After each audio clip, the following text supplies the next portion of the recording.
আসসালামু আলাইকুম ওয়া রাহমাতুল্লাহি ওয়া বারাকাতুহু।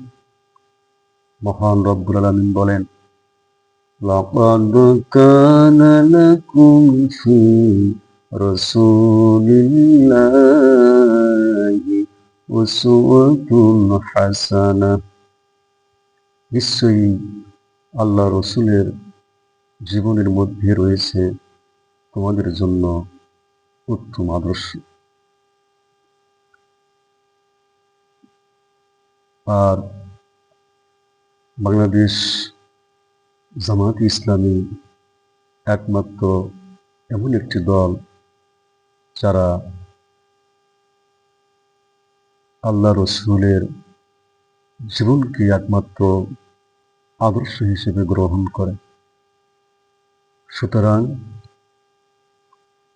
কল্যাণ রাষ্ট্রের জন্য আদর্শিক নেতৃত্বের প্রয়োজন। আর এই আদর্শিক নেতৃত্ব শুধুমাত্র বাংলাদেশ জামায়াতে ইসলামের মধ্যেই রয়েছে। মেম্বার থেকে শুরু করে রাষ্ট্রপ্রধান পর্যন্ত জামায়াতে ইসলামের যে লোকগুলি রয়েছে তারা চেষ্টা করে রসুলের আদর্শে আদর্শবান হতে, অর্থাৎ রাসূল করিম সাল্লাল্লাহু আলাইহি ওয়াসাল্লাম মদিনায় যেভাবে রাষ্ট্র পরিচালনা করেছেন, খোলাফায়ে রাশিদিন যেভাবে রাষ্ট্র পরিচালনা করেছেন, বাংলাদেশ জামায়াতে ইসলামী সেভাবে রাষ্ট্র পরিচালনা করবে ইনশাআল্লাহ, যদি দেশের মানুষ তাদেরকে ভোটে নির্বাচিত করে পার্লামেন্টে পাঠায়।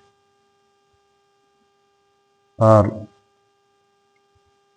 আল কোরআন এটা হবে একমাত্র সংবিধান। তার কারণ কোরআন হলো এমন একটি কিতাব যা সব সমস্যার সমাধান দিতে পারে। আল্লাহ তাআলা বলেছেন, তিবিয়ানা লিকুল্লি শাই। এই কোরআনের মধ্যে আমি আল্লাহ তাআলা সব কথা খুলে খুলে বর্ণনা করেছি।